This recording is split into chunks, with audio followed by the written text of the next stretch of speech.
Welcome to Scarfey Spurs Talk. In this episode, then, we'll be focusing on an opposition preview because I'm joined by a fantastic Chelsea fan ahead of Chelsea against Tottenham at Stamford Bridge. I'm joined by Teems, who's a Chelsea fan, featured on BBC Radio 1, BBC 5 Live, BBC London Sport, BBC News, and the Football Show on BBC. It's fair to say, Teems, you've got around a lot, and thank you so much for joining me. Talk to people a little bit about you, and I hope you're well as well.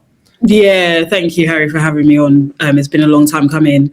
Yeah, a lot of BBC programmes. I have also featured on ITV News as well. But I am a podcaster, Chelsea fan, huge Chelsea fan, and just all round, just love football. So yeah, I watch quite a lot of football. Try not to watch too much Tottenham because I'm trying to be pure out here, and Tottenham are it's a bit difficult. But no, yeah, love football. Love it, absolutely. I mean, to be honest with you, it's been hard, isn't it, for both of our clubs this year? It's not been hard to watch us as well, let me tell you that. But no, honestly, a long time coming. You're right to say that it's great to have you. If we may begin, talk to me then, as a Chelsea fan, your thoughts on your season and talk about Chelsea here. You've been through lots of managers, just like Tottenham. What have you made of it? It feels like you're in a real low, doesn't it, now, of the season? It feels like it's petering out a bit. Hopefully that's the last time you compare us to Tottenham, but I think Chelsea season's been nothing short of a disgrace. If I'm very honest as a Chelsea fan, I think we've got to cast our minds back to how the feel around the club. In August, we just won, obviously, the conference, the Club World Cup. We finished 4th in the Champions League, and there was real momentum. But I think that the summer window that we had in terms of transfers was nothing short of a disappointment. And I think as a Chelsea fan, you probably knew going into the season the business that we did wasn't good enough, and particularly at centre-back. I mean, there's obviously rumours that Maresca wanted a centre-back, but when Colwill did his ACL, it was quite clear Chelsea needed a centre-back and lacked a lot of quality in that position. And I think that kind of shift really saw us throughout the season. I think obviously we had really high points with, beating Liverpool, the Barcelona game 3-0 was amazing, but then was a real low in terms of New Year's Day and Maresca gets sacked. This project that this ownership won, it felt like a really pivotal moment. Maresca left, mutually, but because he wasn't really given the respect that I think the last season he really deserved. I think he achieved the targets. He actually exceeded the targets by winning the Club World Cup, particularly in the manner that he did against PSG. And you didn't give him a new contract, even though the other sporting directors all signed new deals. You didn't give him the transfer targets he wanted in terms of the centre-back and really setting him up for success this season. And also you're limiting him in terms of the medical team are the ones that tell you how many minutes that players get. How does that make sense when the results fall on the manager? So you can see the real frustration built up for a very long time in terms of Maresca, and he left. And then you're thinking as a Chelsea fan, okay, if Maresca's leaving, are we going to get like a proper manager? Are we going to get interim? Personally, I would have gone for an interim for the rest of the season and tried to get someone in the summer. They decided to go for Rosenior. And let's be honest, Harry, sorry, I'm so sorry, like respectfully to Rosenior, it was never going to work. Weird, wasn't it? Strange appointment. And the thing is that the rumours about Rosenior had started, I would say, probably about December time, when it wasn't looking like Maresca was going to stay. And my problem with the Rosenior appointment is that you're just promoting your mate, and you're promoting your mate above above any any skill set that he has. He tried to come in. I think he tried to be mates with the players. He started out, his tactics were very similar to Maresca. I think that what the turning point, I don't think the players ever respected him, and people could have different opinions about that. For me personally, I actually don't see a problem with that, because I think if someone came into my line of work, say someone I was line managing and became the CEO, like overnight, I'm not going to respect that either. And I think the real turning point was PSG away. I think the Chelsea players tried to go with it a little bit, as much as they could without really being frustrated. But when you're playing Jorgensen, your second goalkeeper, so you dropped Sanchez, away in a Champions League, by the way, this is knockout football, away in the Champions League. I don't think it's his first game. It might be his first game in the Champions League, or one of his first games in the Champions League. And then it capitulates. I think that's a moment, as a footballer, you're like, no, I'm not doing this. And then obviously at home against PSG, and since then it's been absolute like a downward slide. I think the most disappointing thing about Chelsea though has been the league form, because I think if you look at the quality of the Premier League, and dare I say, I don't think the standard has been that good, particularly if we will not name the club, but particularly if they win it, that club, Woolwich, but they pretend to sing North London Forever. I think the quality of football has been so bad. I'm just so disappointed that Chelsea couldn't even really, at least take it into the last day. Chelsea are currently sitting ninth. It looks like we're not going to get European football at all. And I think for the amount of money, 1.8 billion spent by this ownership, who I don't have any regard to, I think that is absolutely unacceptable. So when you talk about this season, I feel like I've lived about 3 lives in this season. I've aged about 10 years. And yeah, I just think it's just been a complete basket case. I mean, people can talk about the FA Cup final, but I don't think winning the FA Cup really does anything to gloss over what's happened to Chelsea. I think Chelsea have had a poor season no matter what. So that's a long-winded answer, but yeah, it's been shocking. That's all right. No, thank you. Your opinion very, very clear there. And I think you speak for the majority, if not all, the Chelsea fan base. And we'll get on to end of season predictions later, and we talk about Tottenham season first and then this game. But yeah, for viewers and listeners, you mentioned it there. Chelsea are 9th in the Premier League with 49 points. So you think Liam Rosenior, we're talking about Champions League football, so just how quickly things have fallen, compared to when he first come into the club, or even before he joined the club under Maresca, if we're honest about it. But you are in an FA Cup final, still could end with a trophy. Can I ask you a quick fire question, if you don't mind, before we get on to Tottenham season? It's about ownership. What ownership do you believe is worse? Tottenham's under ENIC, just the 2 trophies in their time, or do you think Chelsea's current new ownership, where a lot of money splashed, you get these great big contracts, and you can see the frustration from Chelsea fans building? I think Chelsea are one of the worst run clubs in England. And I would say probably the worst run club in the Premier League, including Tottenham. I think ENIC, they built a new stadium, right? So you've got a new stadium, new revenue. Obviously the success hasn't come, but you can kind of see the progress of the club. You guys won the Europa League last season.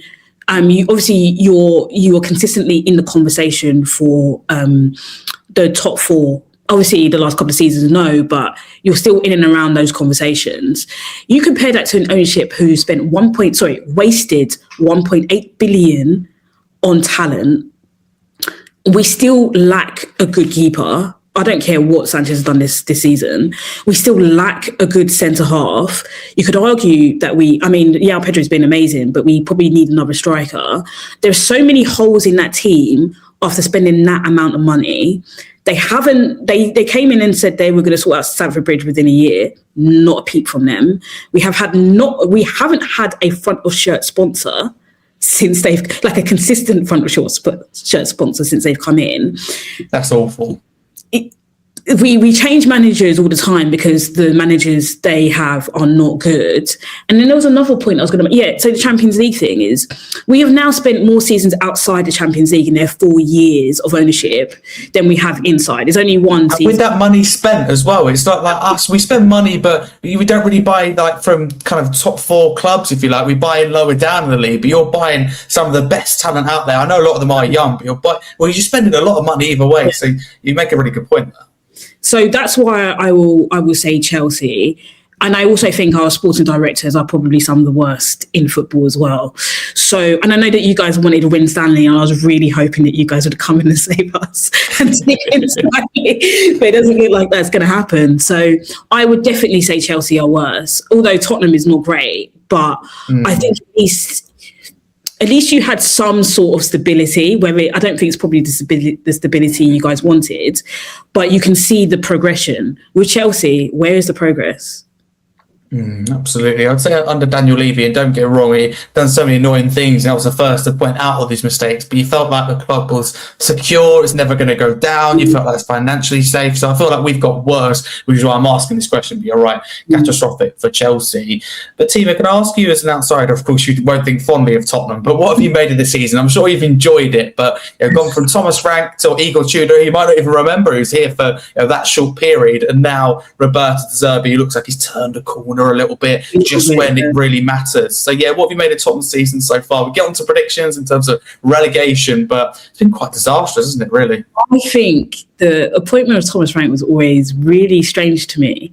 I think there is like in the media, I feel like the media really champion these mid-table managers, and they always moan or they don't get a chance at a top 4 club.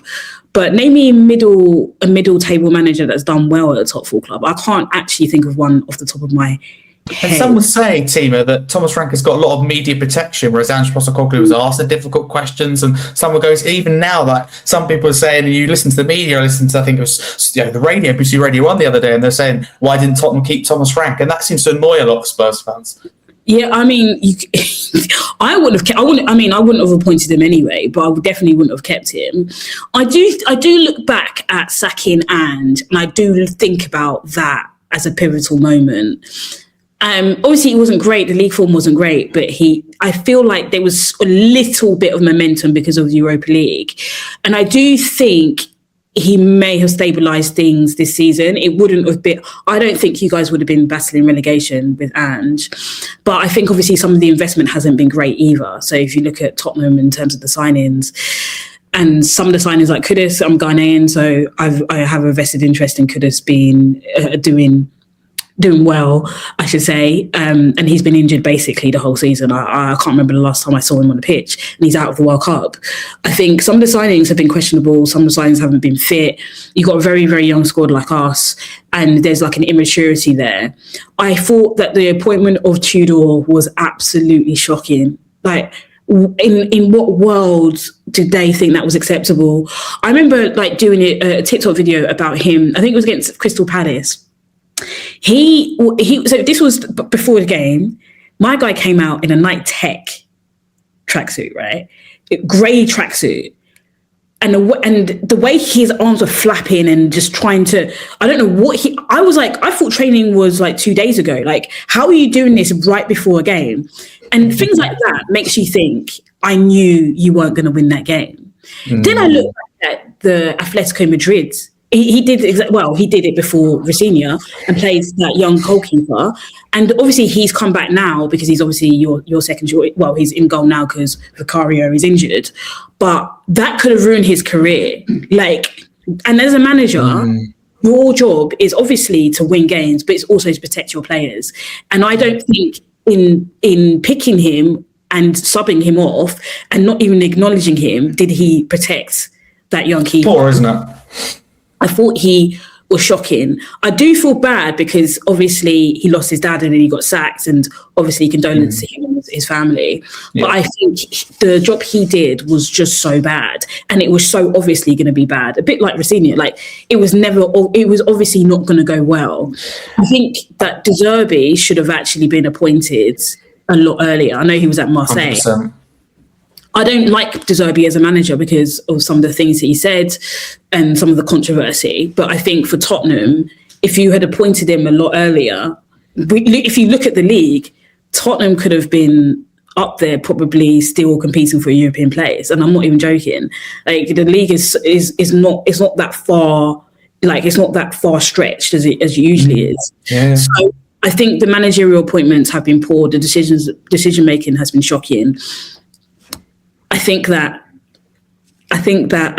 Daniel Levy leaving was, again, another pivotal moment. I know that Tottenham fans don't like him. He's not popular, but it kind of goes with the downward spiral that the club has been engulfed in.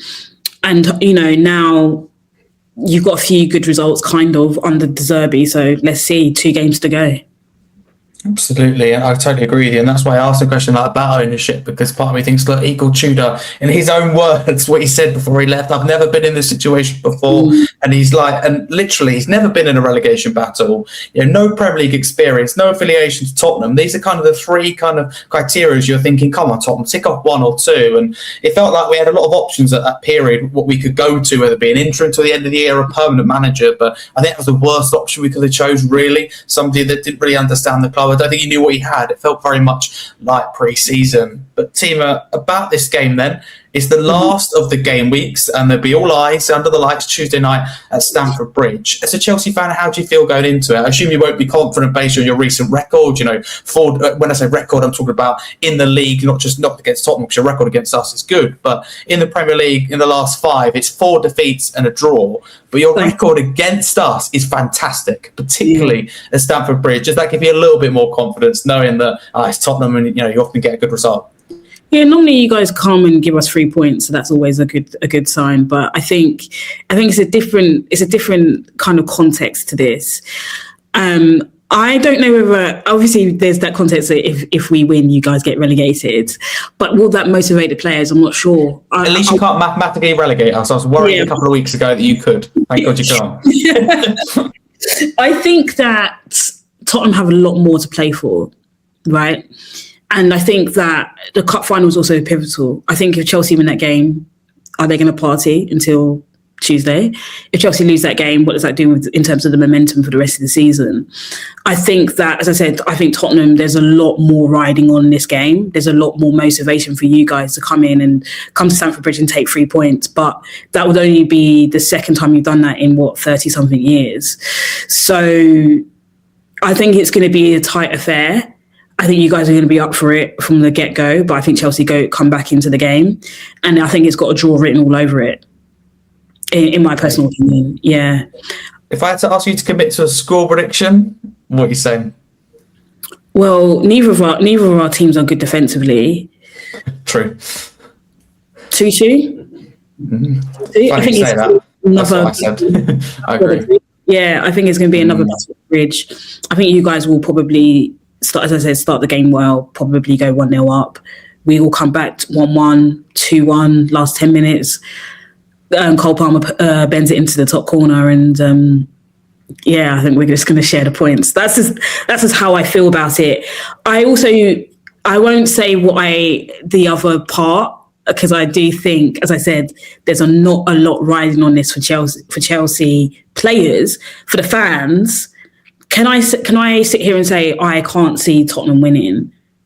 No, I can't. I wouldn't be surprised if you guys rocked up and won. Because I think some of the players are on vacation time, thinking about the World Cup, etc., etc. And what difference will it make, really? If I was a player, I'm like, what difference is it going to make if we win? Yeah, we may go up a few places, but is that going to get them European football? Probably not.